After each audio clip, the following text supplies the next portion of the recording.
My bonsai journey began when I was about 24, 25 years old, when I came back from Stellenbosch.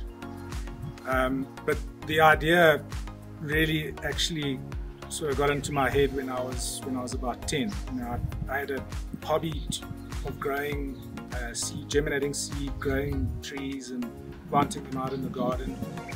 This is when I was quite young. So I had a huge collection of trees and plants that I didn't really know what to do with, besides just growing them in the garden. But one day I was paging through a magazine and I came across an article on bonsai, and I thought to myself, well, this is actually something I could do with all of these little trees. So, but actually, back then I didn't follow through with it because I was just too young and at school and traveling and whatever. So it actually only started when I came back to our family farm after Stellenbosch, and where that's kind of where I started. Yeah, when I was about 24, 25. I actually kind of introduced myself to bonsai. So like I mentioned earlier, when I was a young kid of about 10, paging through the magazine, that's when I really got inspired. But only later on in life, when I met a guy in Stellenbosch who had the same interest as I did, that's kind of really who kind of introduced me to bonsai, and that's where the passion took off. We would go off bonsai hunting together in Natal, pulling out figs from drain pipes and off walls, and yeah, and that's how my collection started. I've still got some of those trees from those early days, which are quite special to me because they remind me of a time gone by, and it reminds me of my friend. And yeah, so he was a big influence in my bonsai career. I'm married. I'm married with four children. I have a full-time career. I'm a farmer. I farm in the Lowveld and as well as Mozambique.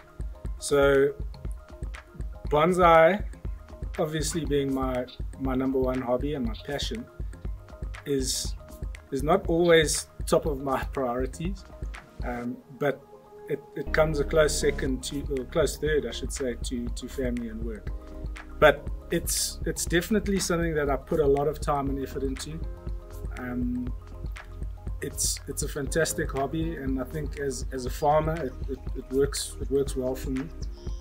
4 in the afternoon to 6 in the evening, doing a bit of work on my trees, and then obviously weekends I put in a lot of work.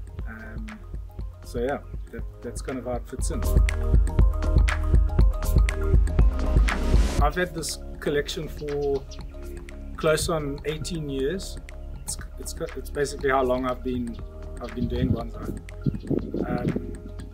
I've probably got about 300 or so bonsais here at my home, and then I've got maybe, give or take, another 200 trees on my farm.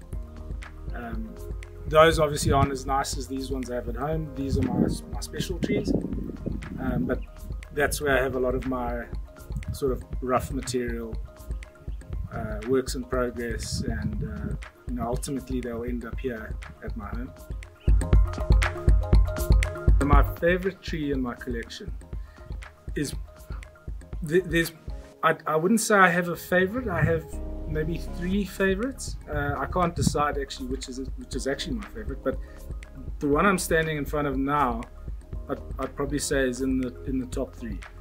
It's a Ficus Bert Davii, root over rock. For me, it's just a stunning tree. I wired every single branch, and I think that's a key. And I think if that's any advice I can give, is just to put wire in every branch and put every branch in place in the perfect spot, should I say. And that's what I've done with this tree. I've really made a huge amount of effort in wiring it and placing it on the rock. I've had it for probably about 12 years. There's obviously a few little improvements that I need to do to it. But yeah, so this is one of my favorite trees.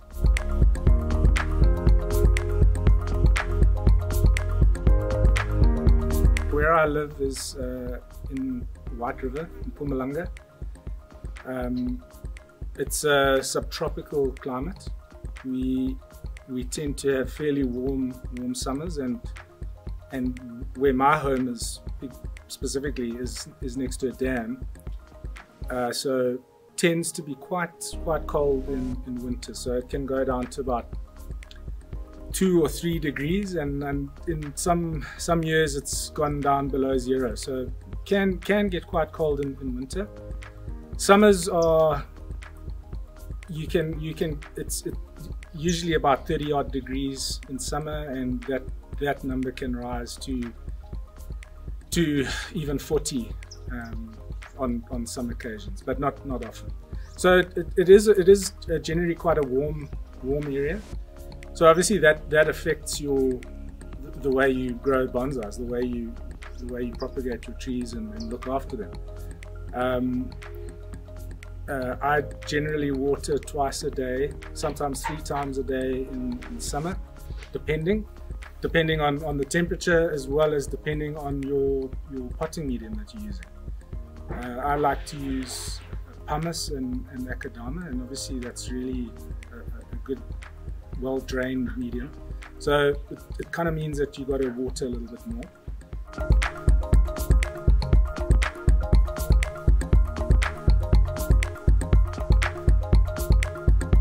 I use a slow release fertilizer, high nitrogen, and it's usually a 6-week fertilizer. So technically you only need to fertilize every 6 weeks, but I don't follow that rule. I kind of I fertilize when I see the tree needs fertilizer. So it's a combination of the slow release, and I then also use some organic products as well. But yeah, look, with well-drained mediums, you kind of almost got to be fertilizing every 2 weeks maybe, depending on the product.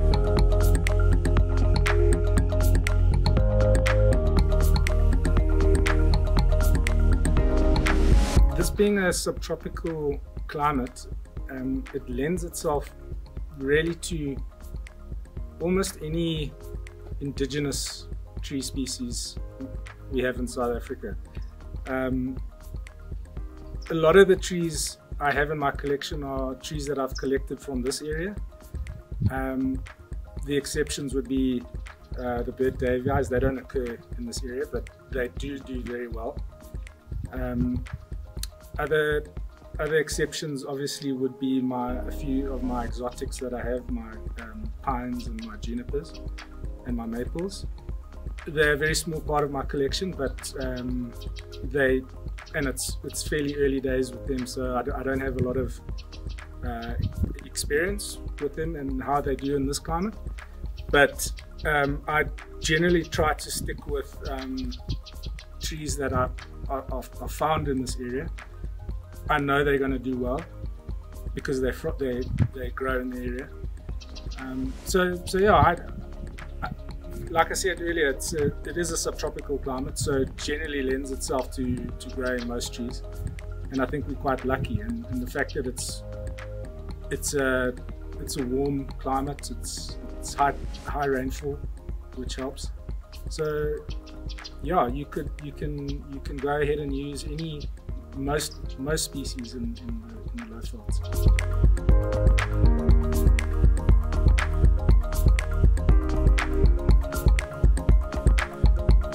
When I started out in my bonsai career in the low felds, there was no club, or there may have been a club, but in the past, but at that time there was no club.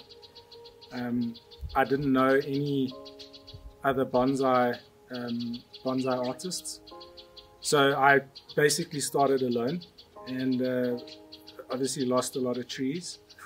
I learned a lot along the way, but more recently a group of guys got together and started a club in Nelspruit, which I'm a part of, and that club has grown year on year, and they are doing an amazing job at promoting the club and the bonsai awareness. Done a lot of promotional work, you know, exhibitions in malls, and you know, Any Boss is a good example of that. The club has come together and put a stand up just to create awareness and try to get guys interested and more involved in the club. So it's been a huge help having the club in my life. You know, it's obviously for everyone. It's a great way to bounce ideas off, learn from other guys, see what works, what doesn't work. So it's definitely fantastic, and if you've got a club in your area and you're interested, you should really look at joining.